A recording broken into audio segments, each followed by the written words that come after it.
Our chairman today is Luke Tattersall.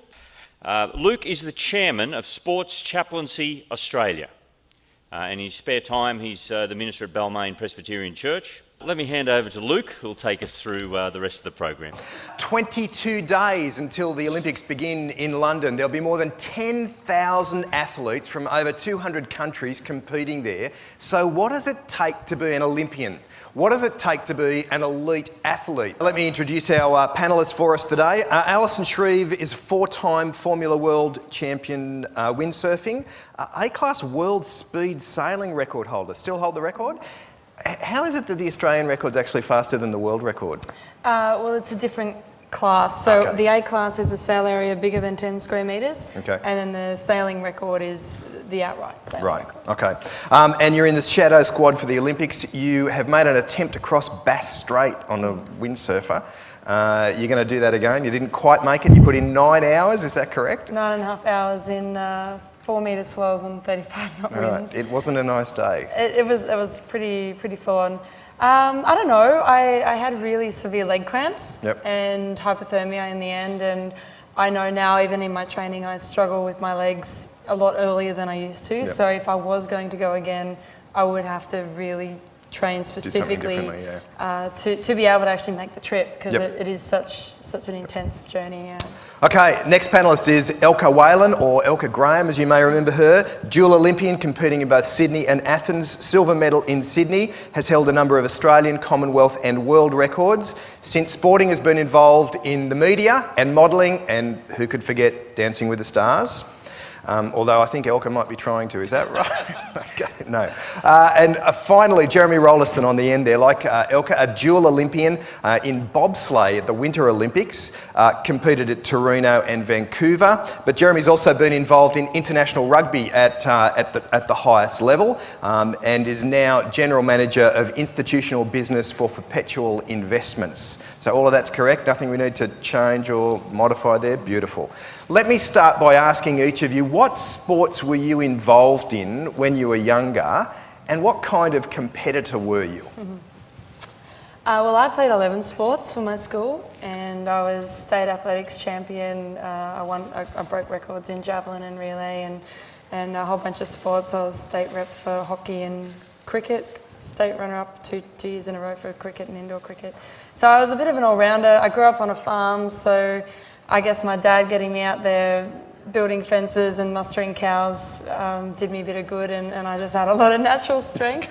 And so when I came into school life, I was just stronger than all the other girls, and I just did everything. And you did sport to get out of working on the farm? Is that the way No, it worked, I love both actually. It was a really awesome way to grow up, and taught me the value of hard work and dedication and quality as well. My dad was all about quality, and it actually is pretty funny though when you're building a fence on a farm that no one's going to see, but it has to be perfect.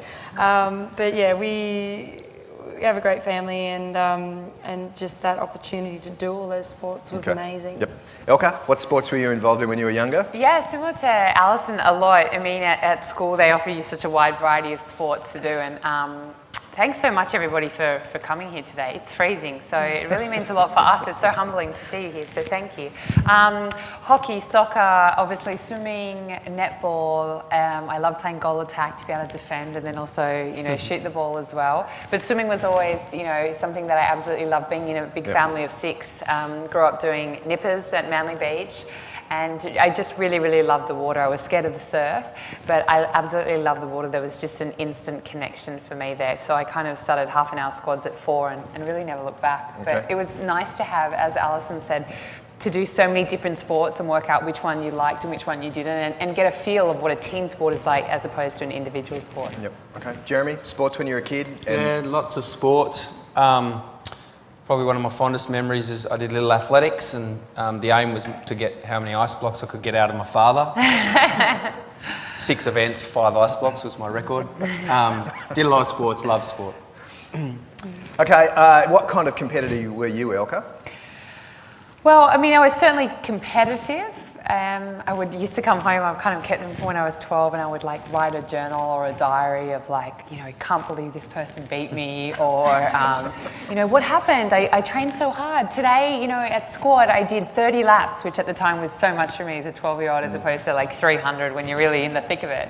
I've always been competitive, and I think that's just my nature, not just necessarily in sport. I'm fiercely competitive with my husband, and I think that's just a main aspect of keeping our marriage alive. You know, I've got to be the best at Uno and, you know, all board games and everything. So I've always been competitive, and I think it's a really healthy attribute to have if Uno? it's in moderation. I mean, seriously, Uno? Yeah, I mean, come on. he's winning the tally at the moment. Okay. Jeremy, the question everybody here is dying to ask you is, how does an Australian rugby player end up in bobsleigh at the Winter Olympics? I mean, we don't even have a bobsleigh track in Australia, do we? Yeah, don't worry. I do remember being at the Olympics asking myself the same question, so don't worry. Look, rugby, I guess, was my main sport, and I played a lot of rugby, and I was living overseas in Italy playing, and I had to come back to renew my visa and contract, and I just thought that I'd reached the end of what I wanted to do, and I was training in the gym, not sure what I was going to do, and I met Steve Bradbury's teammate. Steve Bradbury was the guy in the short track speed skating that won the gold. Just a little bit of trivia for you guys. A lot of people, when I talk about that, laugh of Steve Bradbury, but they forget, for those of us in the winter fraternity, he was already world champion and Olympic bronze medal before he won gold. So even though it happened in such a weird way, he has a lot of respect in the winter fraternity. So yeah, that was how I got into bobsleigh, literally a sliding doors moment where someone was like, why don't you try bobsleigh? You know, you're fast, you're strong. And that's when I laughed, and you know, the guys heard me yesterday, I really did say to him, mate, do I look Jamaican to you? And then I thought, why not? Like, who knows? And 10 years later, it ended up with, you know, a great career and great time and great experiences. Okay. Alison, for you, how did you end up in windsurfing when you had all of those other sports where you're obviously been quite successful? How did you say, you know what, not them, I'm going to be involved in windsurfing? Well, I chose windsurfing as a school sport, and my coach, who saw potential, said, why don't you come down on the weekend and I'll teach you for free. Okay. What I really loved about windsurfing was it was different every time I went out there. The water was different, the waves were different, the equipment was different. You get to race against different people, and the athletics track was always the same. So for me, I loved the diversity of it all, and reading the weather and the wind and the tactics, and you have to understand your competitors and outsmart them and outpump them. You have to be stronger and fitter as well. And then you've got the gear element, so you have to be completely in tune with your equipment and take the right gear with the right conditions. And so there's so many elements to the sport. And then there was obviously the chance to travel. And after 6 months after I started windsurfing, I qualified for the Youth Worlds. Okay. Won the Nationals over in Perth, and I was off to South Africa. And 3 years later, I won the Youth second in Sydney, actually, in my last year as a youth, and then I went into Olympic class. Now, talking about travelling, I've got a photo here of you. What kind of excess baggage would you be paying to take all of that with you on the plane? I've got to say... Is there a bobsled in there? Yeah, that's what I was thinking. I think there might be two. You know what, I could pick one. I actually have 3 boards in that board bag, big formula boards. I actually got away without paying excess baggage for about 10 years. And then 9/11 happened. Right. And then all of a sudden it got really hard. And I even remember, sorry Qantas, but they wanted to charge me €6,000 to bring my gear back to Australia one time. And I said, but my gear isn't even worth that much. And, you know, you really learn how to be a good salesman or plead with the people to help you get your equipment on the plane, because quite often through my career I really didn't have sponsors or an income. And yet I did 34 flights in one year, and that's a lot of flights to try and check in that much baggage with. And so you can imagine... Actually, you know what I'd really love to do?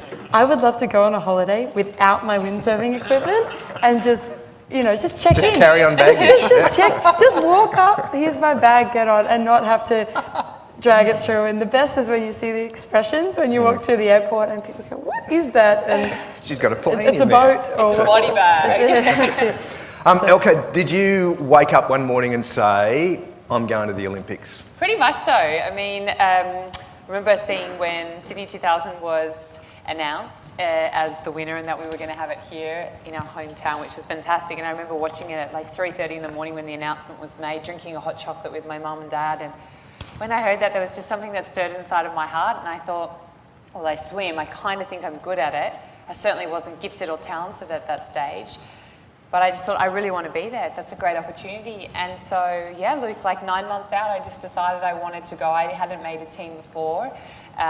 Wasn't in any special, up-and-coming team or, she's got a lot of talent. Nothing. Just 9 months out, I just decided to completely switch my mental attitude and wake up every day and look in front of the mirror and say, Elka Graham, every day in every way, you're becoming a better person. And because of this, you're becoming a better athlete.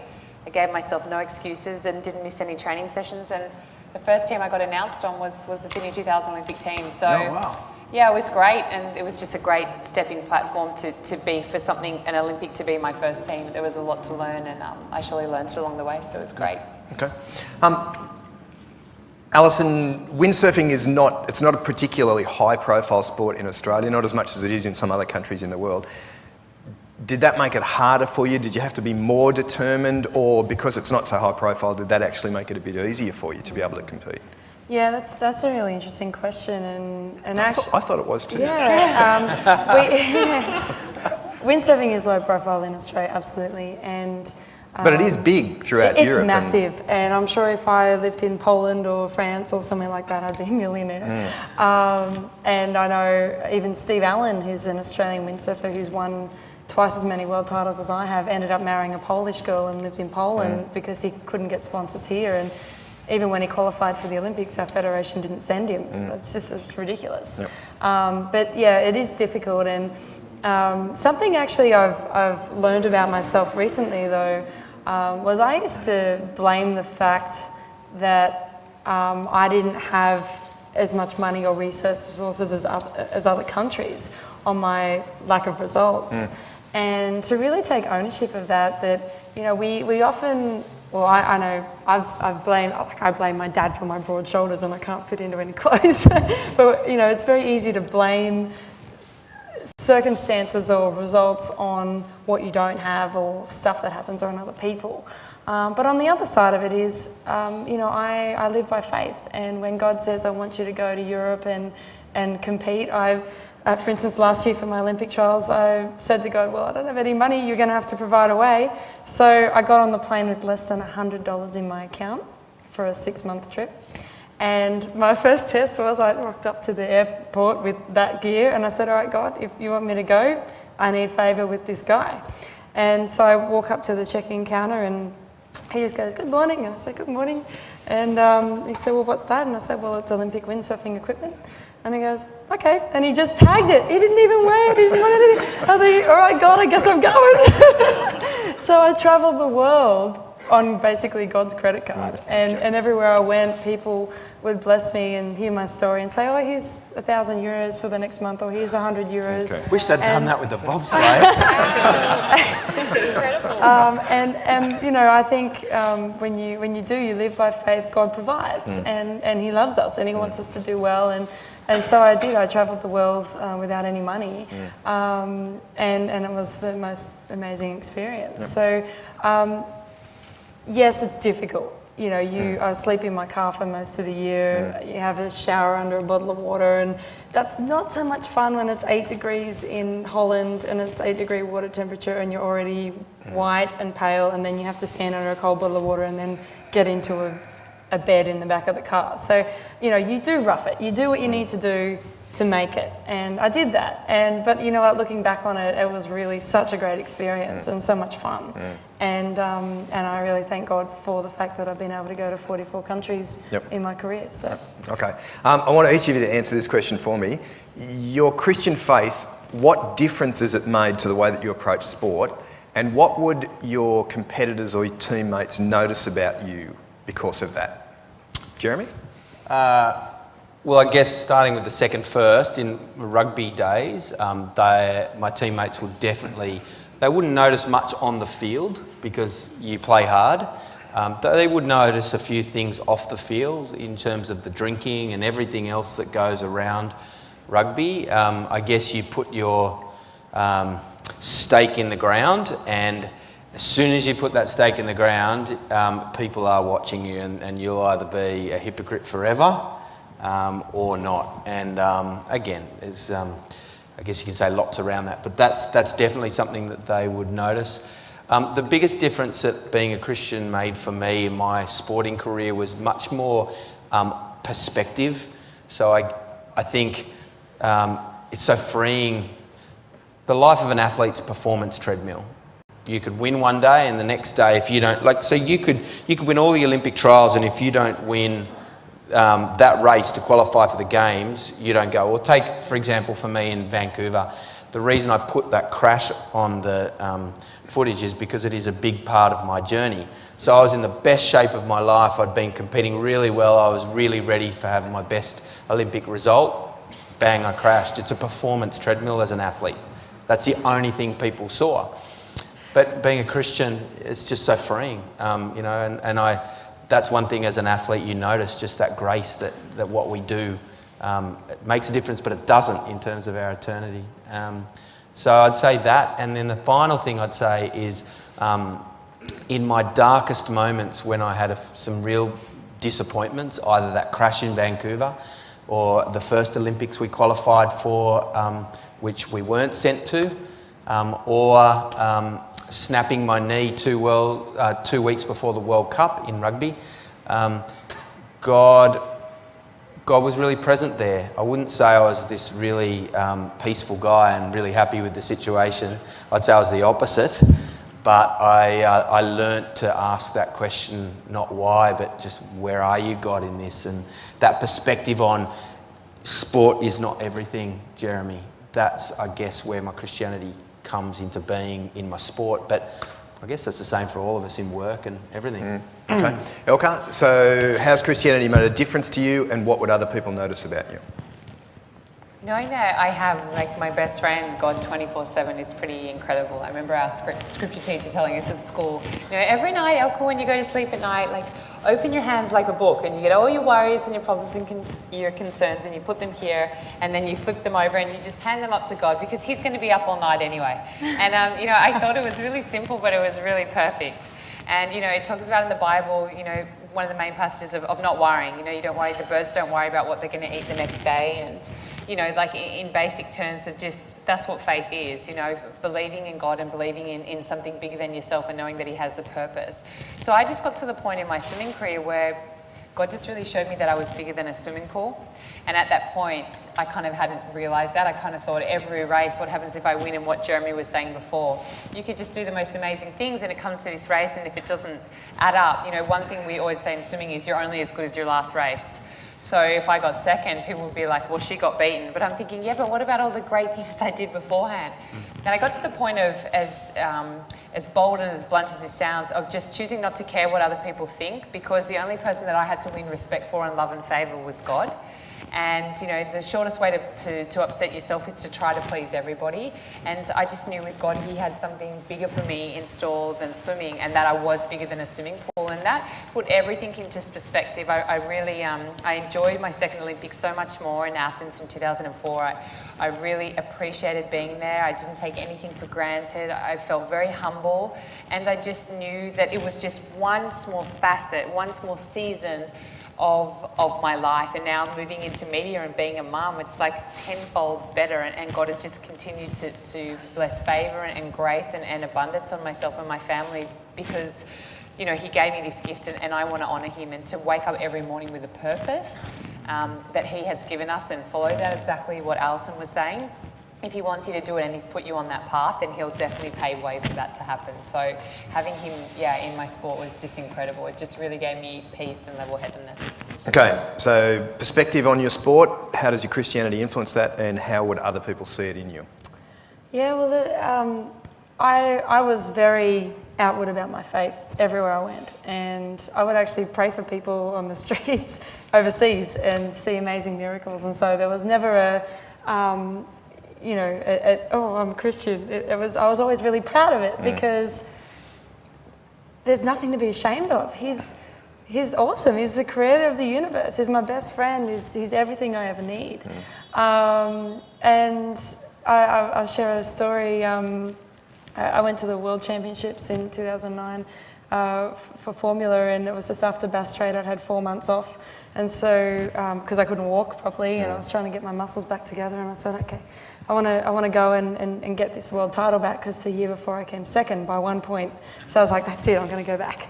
And so I went to Europe. I spent 2 months getting blisters on every single part of every single finger, getting my calluses built back up, and going through the pain of getting fit again, ready for a world title. Bobsled's looking pretty easy, isn't it? First race of the world title, I win the race, but the whistle didn't go to say that I'd won the race. So I'm in the shallows of the water, and then second comes through and the whistle goes for her. And I'm thinking, what's going on? Didn't I finish properly? So can I stand?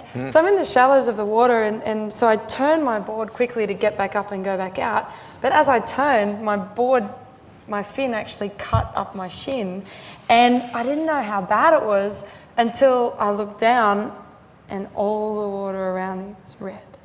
And I thought, oh, that's not good. And then I took a step, and I could feel it open like that. You know, when you just go, oh no, this is not good. And anyway, I thought, okay, I'm not going to get up. I'm going to go to the beach, and I run back to the beach with all my gear, and I look down, and I can see the bone in my shin. And so my first reaction is, that's it, I've got to get this sorted, I've got to get back out there, I've got 15 minutes till the next race. So I'm holding my shin like this, and I'm going, someone get me some tape, get me some tape. And I'm screaming out for someone to get me some tape, because I didn't have time to go and find tape. And there's all these nurses running around, and they're all trying to find stuff. And they bring me those crappy little stereo strips, you know, the little, and I'm thinking, that's not gonna, you know, I've got the bone here, bone. So give me some duct tape, give me something.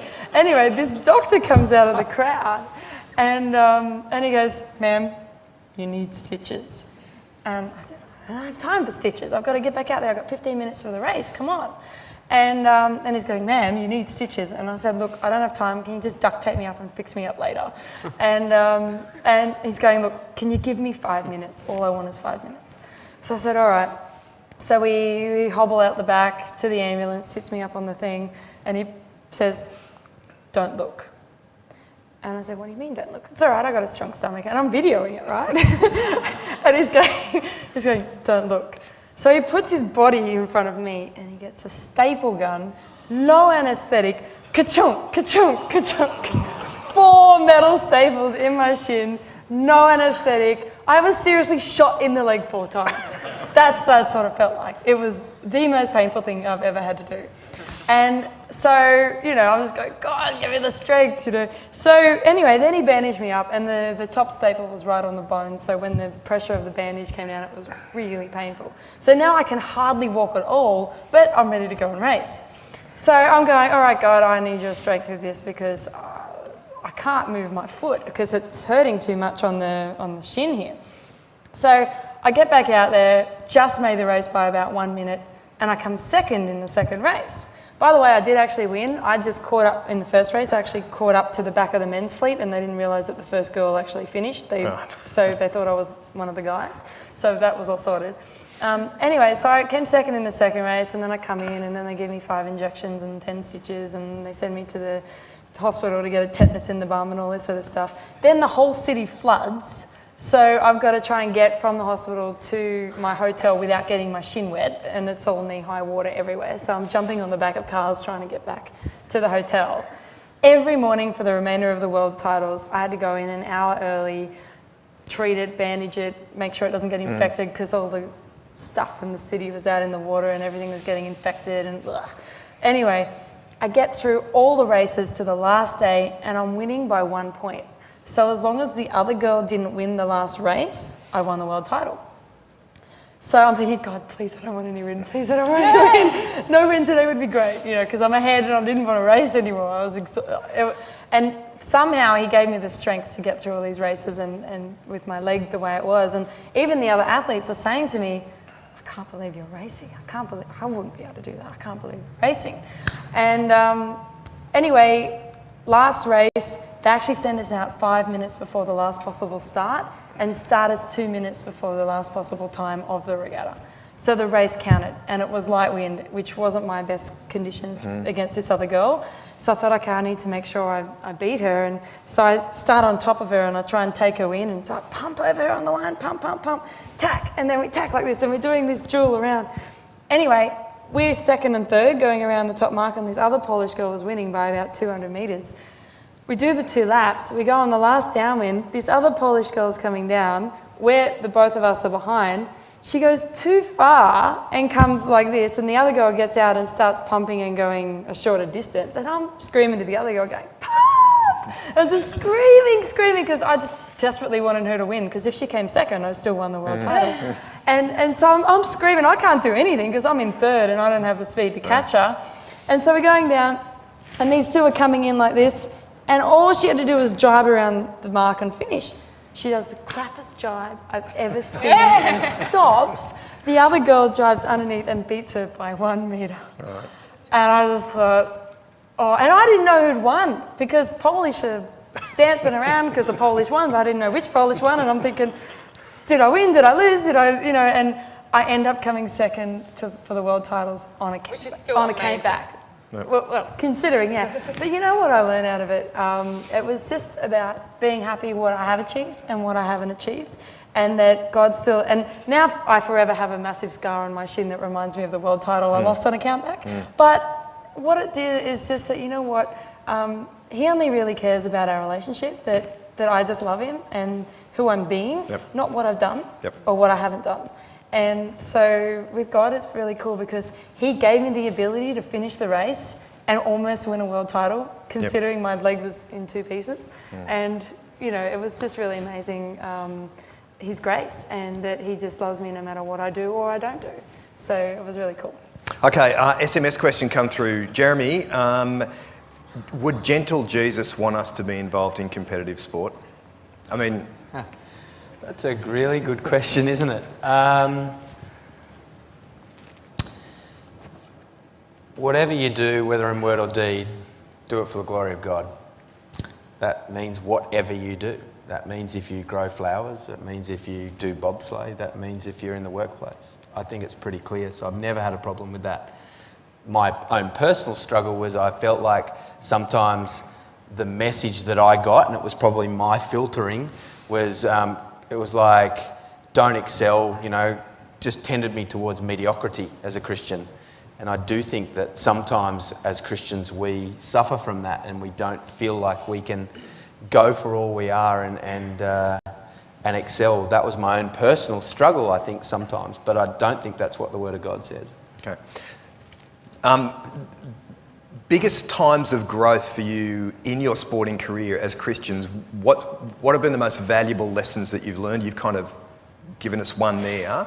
Other lessons that you've learned, Elka? The big thing that I said yesterday as well was just having absolutely no excuses and taking responsibility for your actions. And I think being a Christian, your actions speak louder than your words. And what Jeremy said before sums it up perfectly. Glory to God in whatever you do. And when I swam, I might not have won the race.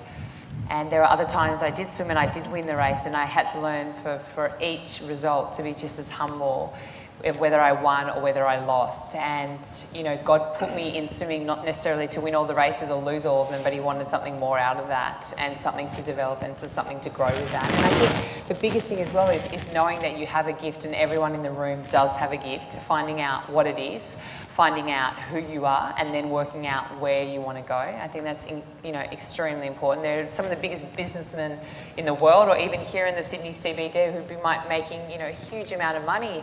They might know where they're going or what trip they're doing, where all their amazing beach houses are. But if you stopped and asked them for 2 seconds who they are, or something simple like, do you know how to hug? They might not know how to do those simple things. And in the Bible, Christ was just so simple. All you needed to do was walk with Him, and that's what He asks us to do every day. And sometimes I think having a label, in those hard times of being a Christian, is people brand you as something. So I often tell people that I'm certainly not religious whatsoever. I think religion causes a lot of problems. What I do say, though, is that I am a Christian and that I have this amazing relationship with the man above. I always say that. I kick it tight with the man above. I get to walk with Him every day, and we get to speak, and that's just the biggest thing He wants. He not only wants a relationship relationship with you.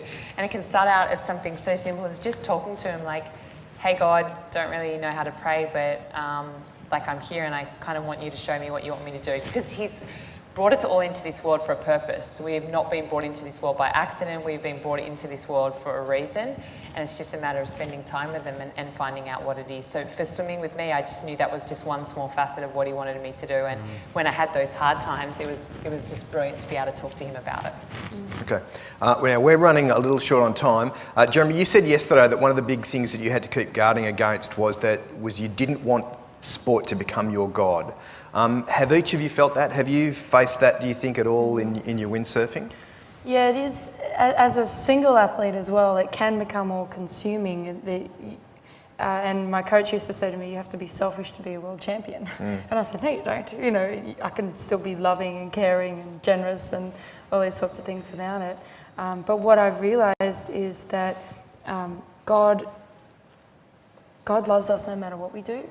And he's with us no matter which path we take, and he actually trusts us to make decisions for ourselves. And I actually think a lot of Christians sit on their hands a little bit and go, God, what's your perfect plan for my life? And they wait and they wait and they never do anything.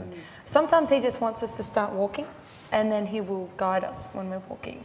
And even now, I lost my Olympic trials in December last year. I came second for the third time in a row, which was absolutely heartbreaking.